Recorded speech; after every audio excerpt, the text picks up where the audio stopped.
Alltså jordhälsa är ju ett ämne som har varit väldigt mycket i ropet de senaste åren. Och jag känner också att jordhälsa det är ett sådant ämne som förenar lantbrukarkåren. Oavsett vilken odlingsinriktning man har så borde man vara intresserad av jordhälsan och hur man kan förbättra statusen på sin odlingsmark.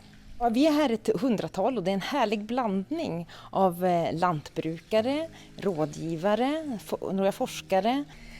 Min största förhoppning det är att vi ska ha ett samtal som är av lärande karaktär. Att vi är här för att utforska ämnet jordhälsa och hur vi kan jobba med dem. Utan att klanka ner på varandra, utan att det är mer som förenar oss kring jordhälsofrågorna än som delar upp oss. Så jag vill ha en levande diskussion. Och så vill jag såklart att det här samtalet ska vara starten på någonting mer, ett fortsatt samarbete kring jordhälsofrågor i Sverige.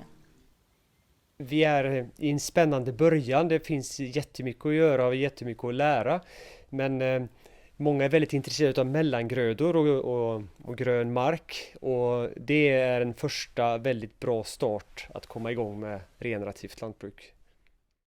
Vi jobbar ju med att göra så lite som möjligt när vi ska etablera en gröda efter skörd. Samtidigt så vill vi ju använda marken så mycket som möjligt. Så vi vill ju ha en gröda som växer hela tiden. Och sen så vill vi även nyttja djuren i systemet. Så att vi har någon som tar hand om det som vi inte skördar. Vad övertygar dig om att du gör rätt? Jag ser ju på marken att det blir mer och mer lättbrukat. Det blir mer och mer hållbart mot miljön, det vill säga vatten eller torka. Då. Alltså motståndskraften i marken ökar. Och det tyder på att vi är på rätt väg. Inte minst med tanke på hur klimatet verkar utveckla sig också. Hur hett i branschen är att vara medveten om jordhälsa nu när vi är på 2020? Jag tror det är nästan lite en vattendelare. De som är medvetna om jordhälsa och tänker på det är de som kommer hålla på ett framgångsrikt sätt, skulle jag vilja säga. De som inte tänker på det, de kommer inte vara så framgångsrika över tid. Framförallt inte om det spiller över på generationer, så att säga. Jag ser det inte som framkomlig väg att inte vara intresserad av jordhälsa. Bland jordhälsokonferensens föreläsare fanns internationella gäster. Bland dem Sarah Singla från Frankrike, övertygad om att conservation agriculture, regenerativt och plöjningsfritt lantbruk, är enda rätta vägen framåt. Lär av historien, säger hon. Människan har ofta skapat öknar där det en gång växte skog. Det här handlar om allas överlevnad. If you look at history, we have created desert. We often say that before the man there is a forest, after the man there is a desert. Med sitt odlingssätt kan människor skapa öknar, jord som eroderar bort för alltid. Eller packa den en gång porösa jorden så att den inte släpper igenom regnet. Jordhälsa handlar om kemi, fysik och biologi. Allra mest okänt för oss är ännu jordens mikroliv. Hur bra koll har vi på jordhälsan?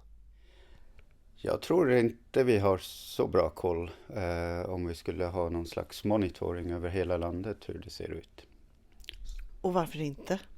Ja, helt enkelt för att ingen har mätt det, tror jag. Vi vet hur vi odlar och vad vi har för brukningsåtgärder, men vi vet egentligen inte riktigt hur marken ser ut.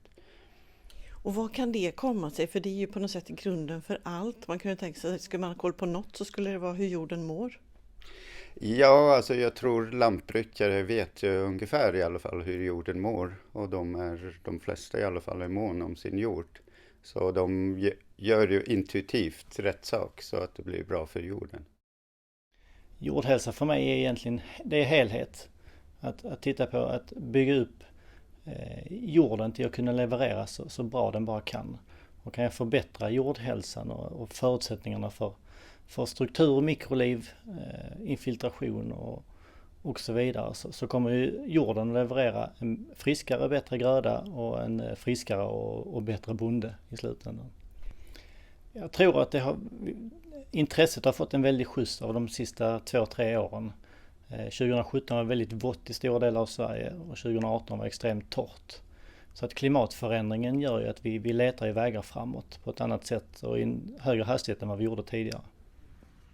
Att odla regenerativt, att aldrig lämna marken helt bar utan täckt av växtlighet året runt är en viktig väg mot att nyttja markers kapacitet att lagra mer kol, sa jordhälsoexperten Jay Furr. Especially when we take a look at carbon levels on our grasslands that have never been farmed and we compare it to the carbon levels on our cropland, which have not been farmed for very long in our environment, and there's less than half the carbon in the cropland. So we know this is a serious impact and we feel the time to move forward is here. Odlad marks förmåga att lagra in mer kol beror på att vi odlat bort mycket kol under lång tid. Men det krävs en del förändringar för att få till ändrade odlingssätt. Det finns lite för rigida regler vad det gäller stöd, utbetalning. Man får ju ett stöd när man har mellangrödor då, i alla fall i vissa områden. Men reglerna är ganska rigida och jordbrukarna måste bestämma sig redan tidigt på sommaren vilka sorter man ska använda och så vidare. Så att jag gör det lite enklare och det går ganska enkelt egentligen att följa upp också. Jag tror inte man behöver styra så mycket utan det finns ju nu för tiden, man kan titta på satellitbilder hur det ser ut på vintern. Är marken grön så kunde jordbrukaren få automatisk ersättning. Är marken svart då får man ingen ersättning. Så det kunde styras ganska enkelt administrativt också med hjälp av satellitbilder. Men regelverk må vara långsamma men de är ju inte huggna i sten. Nej. Så kan man tänka sig en förändring om det blir allmän konsensus att det här är vägen att gå? Ja, jag tror det är många på Jordbruksverket som är medvetna om det, att reglerna är lite för rigida och jag tror det kommer förändringar där. Sen får vi se, det är liksom också ett politiskt, det är mycket politik då hur man betalar ut de här EU-stöden och vi får väl se var det hamnar. Men jag tror det är många som är medvetna om problemen.